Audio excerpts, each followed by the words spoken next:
Okay, let's start. The desert cactus deception. Slicing open a cactus to find a refreshing reservoir of water is a dangerous fabrication. In reality, the interior of most cacti consists of a noxious, highly acidic alkaline slush rather than a potable liquid.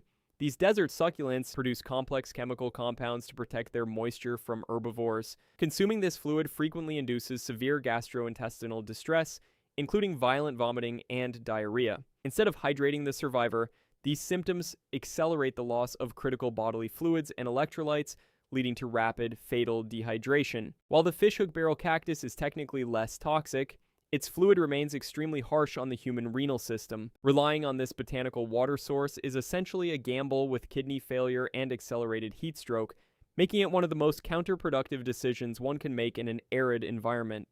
Sucking snake venom.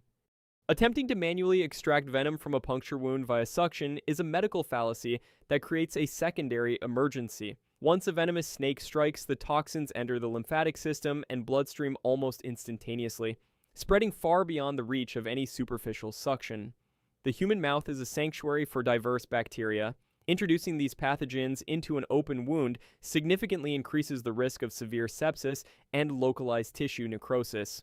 Modern protocols emphasize immobilization and immediate transport to a medical facility for antivenom. Traditional kits and oral suction techniques are now considered obsolete relics of a pre-scientific era that do more harm than the original bite. Strategy of playing dead. The play dead tactic is a specialized maneuver that is often dangerously over-applied to all ursine encounters.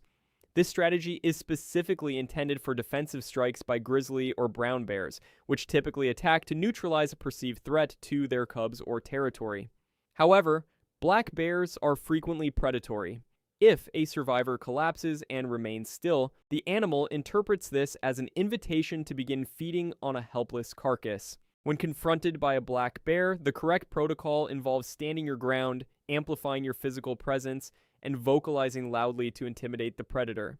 If an actual physical struggle commences with a black bear, you must fight back with maximum aggression using any available tools. The cruise ship swim. A common but lethal misconception is that if you fall off a large ship or ferry, you should swim as hard as possible toward the moving vessel. In reality, cruise ships move at speeds far exceeding any human swimmer's capability, making pursuit a physical impossibility. Exerting extreme physical energy in open water leads to rapid exhaustion and a dramatic drop in body temperature.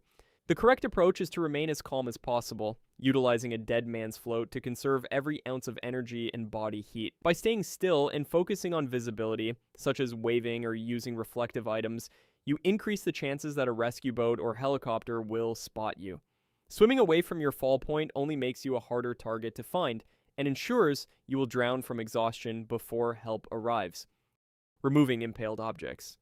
If you are stabbed or impaled by an object like a knife, a thick branch, or a shard of metal, your first priority should be to pull it out and clean the wound. This movie-inspired instinct is a fast track to a fatal hemorrhage. When an object remains lodged in your body, it often acts as a mechanical plug, exerting pressure on the very blood vessels it has severed. By forcibly removing it, you open the floodgates, allowing internal bleeding to become catastrophic within seconds. The correct survival protocol is to stabilize the object exactly where it is using bulky padding and bandages, only allowing medical professionals in a controlled environment to perform the extraction. Leaving the object in place is not a sign of failure. It is a vital life support tactic that keeps your blood inside your body where it belongs. Eating raw snow. While snow appears to be a convenient source of hydration, consuming it in its frozen state is a direct pathway to physiological shock.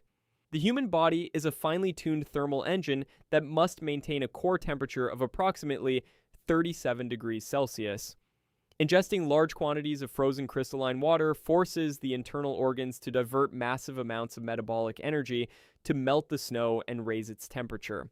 This internal cooling effect triggers a rapid decline in core heat, significantly accelerating the onset of hypothermia in an already precarious environment. The volume of water obtained from snow is surprisingly low, typically a 10-to-1 ratio, meaning the survivor consumes a massive amount of cold for a negligible amount of hydration. To survive, one must always utilize a heat source to liquefy and warm the snow before ingestion to preserve vital thermal energy.